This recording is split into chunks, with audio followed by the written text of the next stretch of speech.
Hello everyone, welcome back my channel simplify CTET में आप सभी का बहुत बहुत स्वागत है।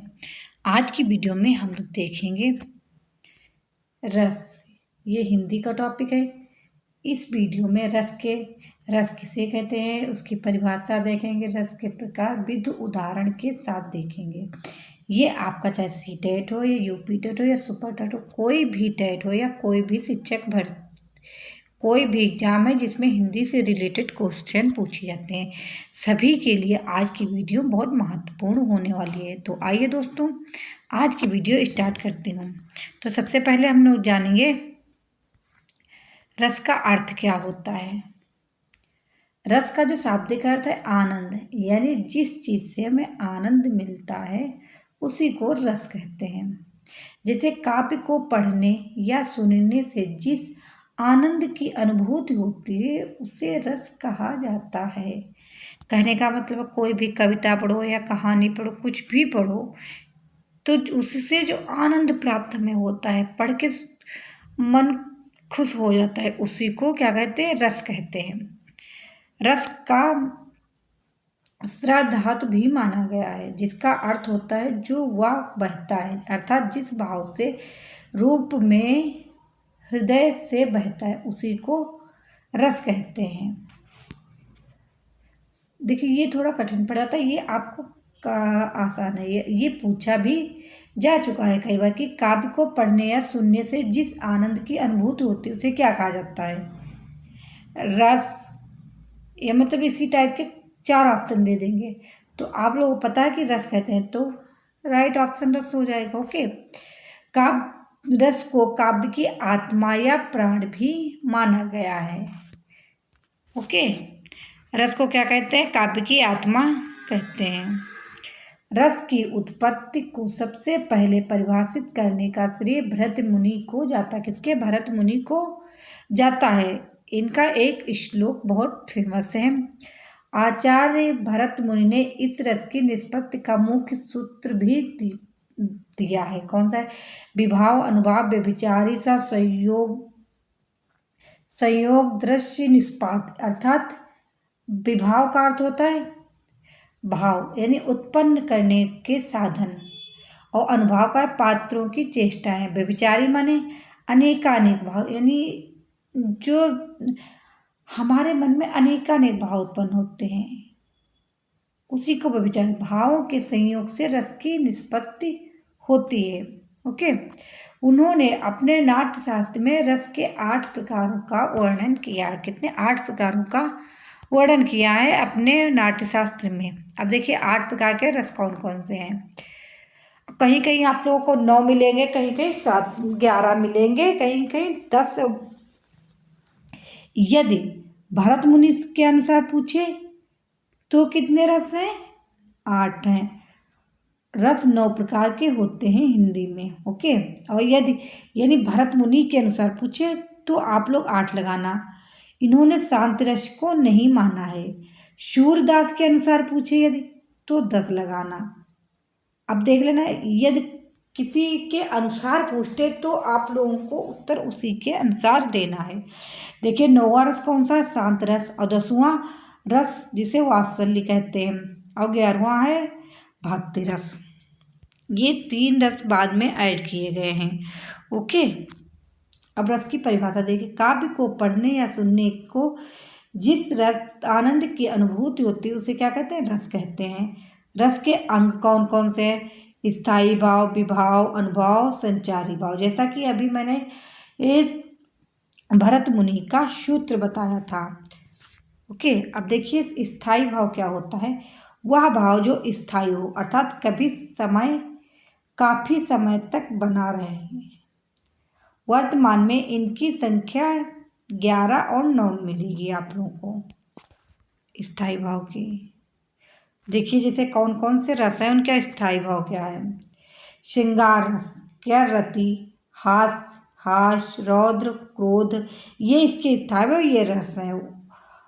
करुण, शोक, वीर, उत्साह, अद्भुत रस जिसे आश्चर्य या विस्मय बोलते हैं। विभस, जुगुप्सा यानी घृणा, भयानक, भय। शांत जिसे निर्वेद बोलते हैं। वात्सल्य रस, वात्सल्यता, भक्ति रस, अनुराग। जैसे जैसे एक उदाहरण है कि मीरा ने कान्हा से मतलब भक्ति की, उसे क्या बोलते हैं, भक्ति रस बोलते हैं ना। उन्होंने प्रेम किया। अब देखिए स्थायी भाव, विभाव जो व्यक्ति पदार्थ अन्य भक्त के हृदय के भावों को जगाते हैं उन्हें विभाव कहते हैं। ये यूपी टेट में यहाँ से क्वेश्चन ज़्यादा से ज़्यादा देखने को मिलते हैं। आलंबन भाव, जिसका आलंबन या सहारा लेकर स्थायी भाव जागृत होता है, आलंबन विभाव कहलाता है। जैसे नायक नायिका, जो नायक नायिका के बीच भाव उत्पन्न होता है उसे क्या कहते हैं, आलंबन कहते हैं।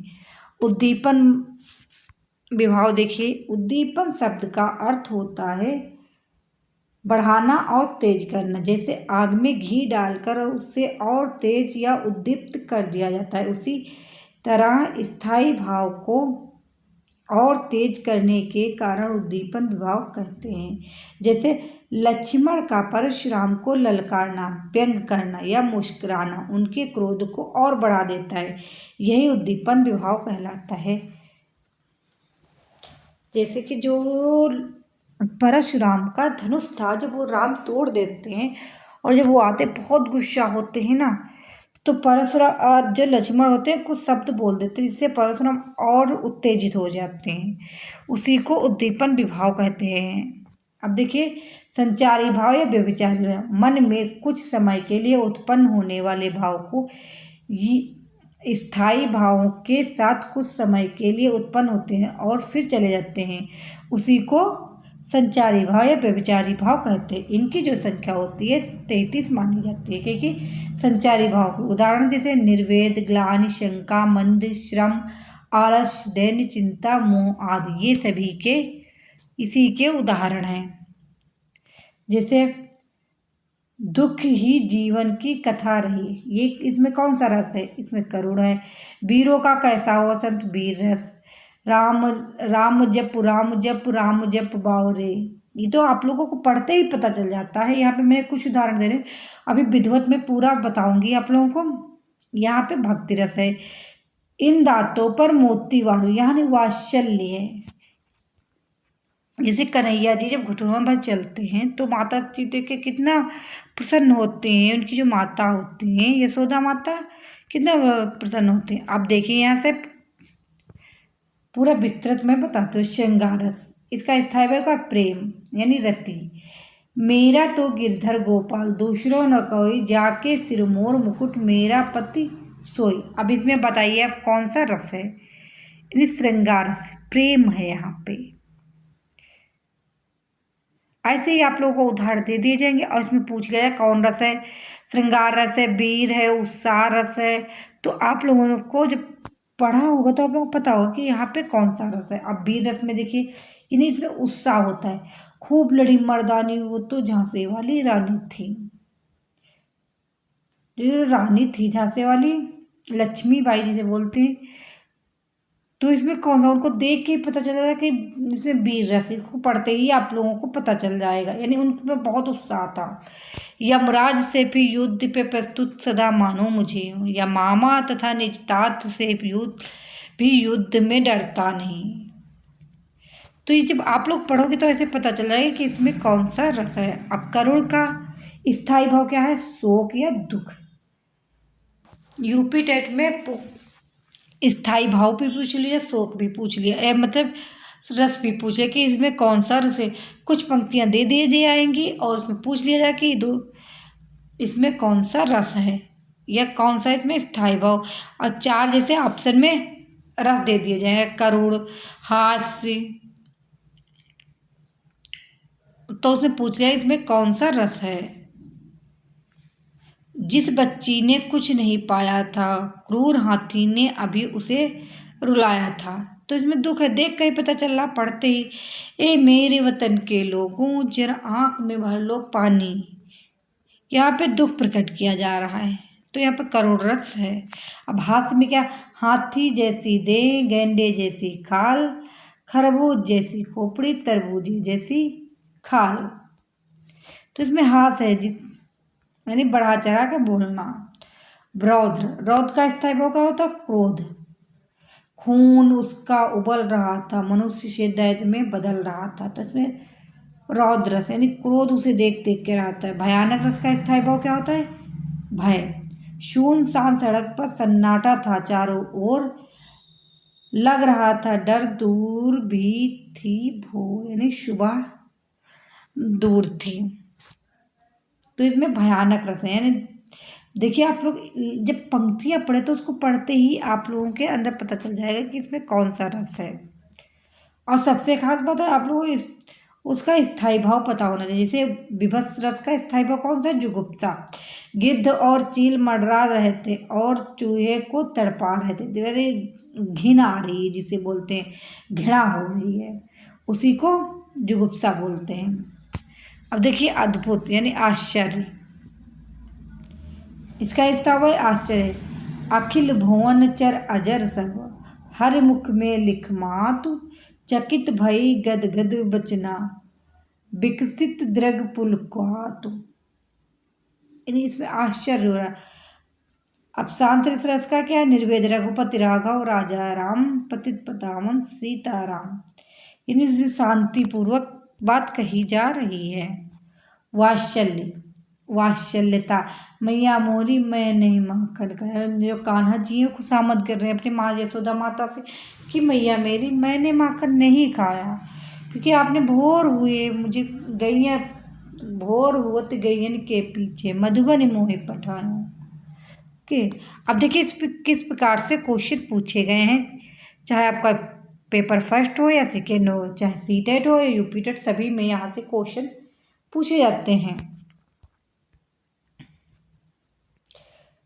काव्यांश से हमारे मन में उठने वाला भाव मुख्य भाव है हास्य, करुण, वीरता, श्रृंगार। यानी काव्य को पढ़कर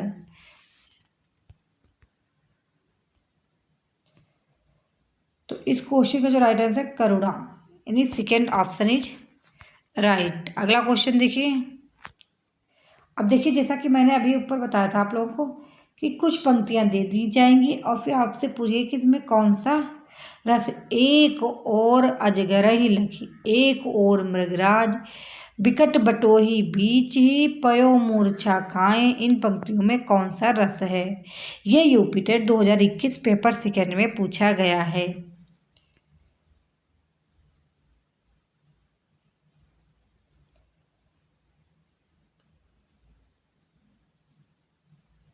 यानी देखिए इसमें डर लग रहा उसे, क्योंकि एक और सांप है, एक एक मृगराज है, अब वो बीच में खड़ा है, बताइए क्या करे। तो इसमें भयानक यानी भय लग रहा उसका, भयानक का स्थायी भाव भय है, तो fourth option is right. Okay, अगला क्वेश्चन देखिए। रस की संख्या कितनी है? यदि इस टाइप से पूछे तो 9 है, यदि सूरदास के अनुसार पूछे तो 10 है, यदि भरत मुनि के अनुसार पूछे रसों की संख्या कितनी तो 8 है। ओके, अब 9वां रस कौन सा है, 10वां रस, ऐसे पूछ लिए तब भी आप लोगों को पता होना चाहिए कि कौन सा है। कि यदि नॉर्मल उसमें पूछे कि रसों की संख्या कितनी है तो 9 है, और यदि किसी के अनुसार पूछे सूरदास भरत मुनि तो आप लोग उनके अनुसार बताना है। Third option is right. Okay, अगला क्वेश्चन देखिए। वीर रस का स्थायी भाव क्या है? शोक, दुख, भय, उत्साह, जुगुप्सा। वीर यानी वीर योद्धा जिसे बोलते हैं, तो उत्साह यानी उसके अंदर उत्साह भरा होता है। Third option is right. Okay, रस का शाब्दिक अर्थ क्या है? आनंद, दुख, क्रोध, भय। जैसा कि मैं अभी ऊपर बताए थे कि रस का यदि स्थायी भाव पूछा जाए और उसमें 4 ऑप्शन दे दिए जाएंगे तो इसका स्थायी भाव जो है आनंद, यानी रस यानी काव्य को पढ़कर जो मेरे अंदर भाव प्रकट होते हैं, उत्पन्न होते हैं, उसी को रस कहते हैं। Okay, Anand, first option is right. वीर रस का उदाहरण क्या है? प्रेम की कविता, हास्य की कहानी, वीरता की कहानी, दुख की कहानी। वीर वीर एक उत्साह यानी वीर एक योद्धा वाली बात करेगा, वीरता की। Second option is right. Okay, तो इसमें आप लोगों को सोचने की जरूरत नहीं, फटाफट इसके आंसर पता चल जाते हैं आप लोगों को। श्रृंगार रस का उदाहरण क्या है? वीरता की कहानी, हास्य की कहानी, प्रेम की कविता, भय की कहानी। भय ये तो भयानक का स्थायी भाव है, हास्य का, वीर वीरता यानी वीर की कहानी का,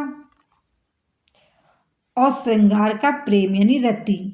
second option is right. Okay, अगला क्वेश्चन देखिए, करुण रस का उदाहरण क्या है?